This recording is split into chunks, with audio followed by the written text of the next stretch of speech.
Fala camarada, na aula de hoje vamos falar sobre cinemática. Vamos falar dos conceitos básicos desse conteúdo, tá certo?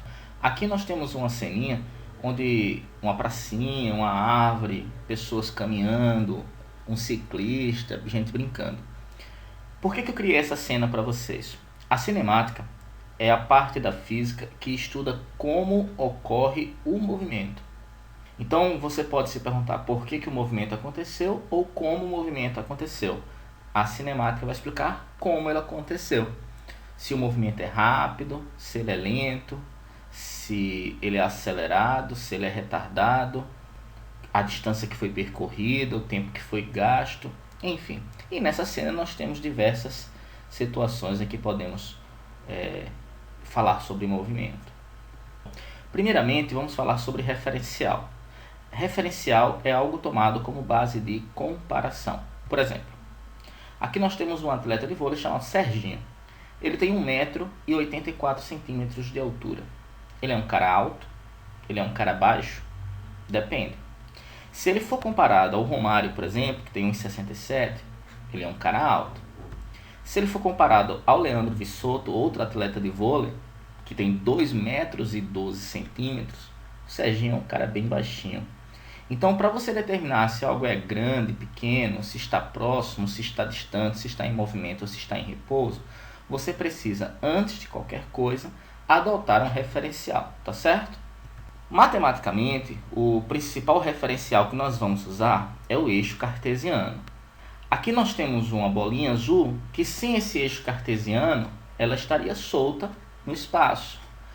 Mas a partir desse eixo cartesiano, nós podemos determinar que essa bolinha ela tem uma determinada posição em Y e ela tem uma determinada posição em X. Então ela está posicionada dentro desse eixo cartesiano, tá ok?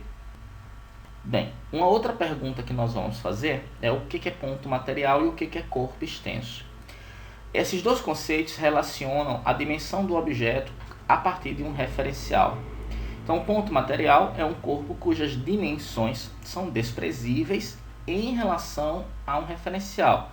E o corpo extenso são dimensões consideráveis em relação a um referencial, tá certo? Aqui nós temos um exemplo, um navio. Um navio é um corpo extenso ou é um ponto material? Depende de quem e de onde se observa. Veja bem, o navio, como mostra essa figura à esquerda, ele está ancorado num porto. Aqui nós podemos ver algumas pessoas. Então, em relação a essas pessoas aqui no porto, esse navio é um corpo extenso. Mas se observarmos o mesmo navio a partir da praia, esse navio já é um ponto material. Então, o navio pode ser um corpo extenso ou um ponto material. Quando suas dimensões forem consideráveis, ele é um corpo extenso. Quando ele tiver dimensões desprezíveis, ele é um ponto material. No meio do oceano, ele é um ponto material, por exemplo. Outro exemplo que eu trago é o de um automóvel. Um mesmo automóvel pode ser considerado um corpo extenso ou um ponto material. Quando ele estiver na garagem da sua casa, como nessa imagem à esquerda, ele é um corpo extenso. Quando ele estiver na estrada, ele é um ponto material. Beleza? Vamos agora falar sobre o que é movimento e o que é repouso. Movimento e repouso são estados do corpo também em relação ao referencial. Para determinar se você está em movimento ou em repouso, eu preciso comparar isso a um referencial.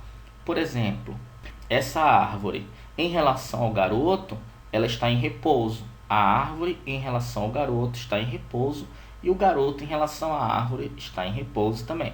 Mas em relação a esse passarinho que sai voando, a árvore está em movimento em relação ao passarinho e o passarinho está em movimento em relação à árvore. A ideia de movimento e de repouso é uma ideia recíproca. Uma dúvida que geralmente aparece é com relação ao seguinte, mas é o passarinho que está em movimento em relação à árvore. Bom, se você é a árvore e está observando o passarinho está se distanciando da árvore.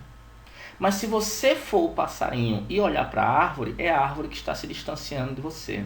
É como se você estiver dentro de um automóvel, de um ônibus ou de um carro.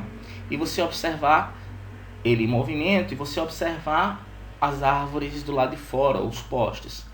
Você pode se concentrar no ônibus e perceber que, para você, aqueles objetos é que estão passando por você. Então, ora você se aproxima dele, ora você se afasta, tá bom? Então a ideia de movimento de repouso, se você está em movimento em relação ao poste, o poste está em movimento em relação a você. Se essa árvore está em movimento em relação ao passarinho, o passarinho está em movimento em relação a essa árvore. Beleza? Vamos agora falar sobre trajetória e deslocamento.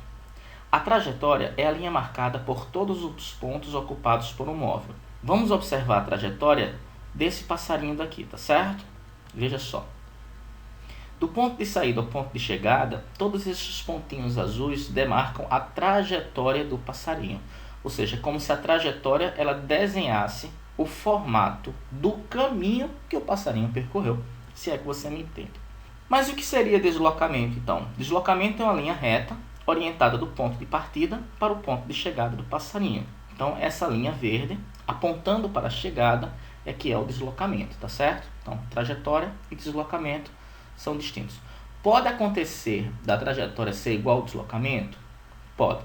Se a trajetória for em linha reta e somente no caminho de ida, a trajetória e o deslocamento serão iguais. Pode acontecer da trajetória ser nula? Não. Que aí você estaria em repouso. Mas pode acontecer do deslocamento ser nulo e haver trajetória? Pode. Se você se desloca em círculos, numa corrida de Fórmula 1, por exemplo, a cada volta que o piloto dá, ele percorreu a trajetória, que é o formato da pista, e o seu deslocamento foi zero, porque a saída e a chegada estão no mesmo ponto. Outra coisa importante é você saber que a trajetória depende do referencial que se adota. Nessa cena, por exemplo, nós temos uma bolinha pendurada no teto de um ônibus, nós temos um garoto posicionado dentro do ônibus e nós temos um garoto posicionado fora do ônibus. Esse ônibus vai estar em movimento em relação ao garoto de fora e essa bolinha vai cair durante o movimento desse ônibus. Vamos ver? Vou repetir o movimento para você. Veja só, esse ônibus está se deslocando e a bola está caindo ao mesmo tempo. Será que os dois observadores, o garoto que está dentro do ônibus e o garoto que está fora do ônibus, perceberam o mesmo movimento dessa bolinha? Eu acho que não. Para o garoto que está dentro do ônibus, a bolinha se descreveu uma trajetória vertical. Ou seja, para esse garoto que está aqui dentro, a bolinha apenas caiu à sua frente numa trajetória vertical. Mas para esse garoto que está aqui fora, a trajetória da bolinha foi um arco de parábola, porque para ele, enquanto a bola caía, ela também se deslocava para frente. Então a trajetória, ela depende de quem observa o referencial. Nesse caso, em que eu tenho o mesmo objeto, um observador dentro do móvel e um observador fora, uma queda vai ser vista como uma linha vertical para quem está dentro do móvel e vai ser vista como um arco de parábola para quem está fora, tá bom? Outra coisa muito importante para que você entenda é a diferença entre posição, distância percorrida e deslocamento. Veja bem, esse automóvel está na posição 0 km. Então, essa é a posição dele, 0 km. É um único lugar que ele ocupa no espaço. Então, a posição é o lugar que você está ocupando naquele momento. Se esse carrinho se deslocar até o quilômetro 20, nós temos outra posição. Então, ele partiu de uma posição inicial, 0 km, para uma posição final, 20 km. 0 km é uma posição, 20 km é outra posição. A distância que ele percorreu foi de 20 km, porque a distância que ele percorre é tudo que ele anda dentro dessa trajetória. Então, ele andou 20 km para frente, distância percorrida 20 km. Nesse caso, o deslocamento vai dar igual. Perceba, pessoal, que o deslocamento é a diferença entre a posição final e a posição inicial, tá certo? Deslocamento é a diferença entre a posição inicial e a posição final. O deslocamento é determinado por esse ΔS que eu estou marcando aqui. Delta é esse triângulo daqui, é uma letra grega maiúscula. O delta, ao lado de uma grandeza física, significa variação. Então aqui eu tenho a variação do espaço. E toda variação na física é dada pela diferença de seu valor final pelo seu valor inicial. No nosso caso, a posição final é 20, a posição inicial é 0, o deslocamento desse móvel foi de 20 km também, tá certo? Agora o meu automóvel, ele começa o seu movimento na posição menos 5 km, é a sua posição inicial. Ele vai se deslocar até a posição 20 e vai voltar até o quilômetro 10. Vou repetir o movimento. Começamos na posição menos 5, nos deslocamos até o quilômetro 20 e voltamos para o quilômetro 10. Então, nós temos que a posição inicial é menos 5 km, a posição final é 10 km. Vamos à pergunta. Qual é a distância percorrida por esse carro? Bom, a distância percorrida é de 35 km. De menos 5 para 0 km, ele andou 5 km. De 0 km até 20 km, ele percorreu mais 20. 20 com 5, 25. Do 20 para o 10, voltando, ele percorreu mais 10 km. Então, ele percorreu 5 km, mais 20 km, 25, mais 10 km, 35 km. Então, a distância total percorrida é de 35 km. Será que dessa vez o deslocamento foi igual? Eu acho que não.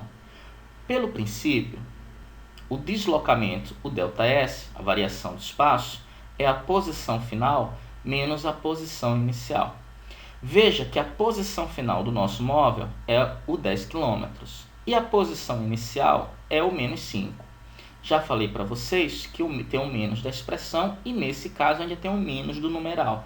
Então, menos 5 km. Menos com menos é mais. 10 mais 5 km, o deslocamento escalar foi de 15 km. Você pode perceber isso, que a diferença entre a posição, o ponto de saída e o ponto de chegada é essa distância daqui, ó. E essa distância, menos 5 para 0, são 5 km. Do 0 para 10, 10 km. Então, tá certo que o deslocamento do carro tenha sido de 15 km, tá bom? Bem, espero que tenha sido proveitosa a aula.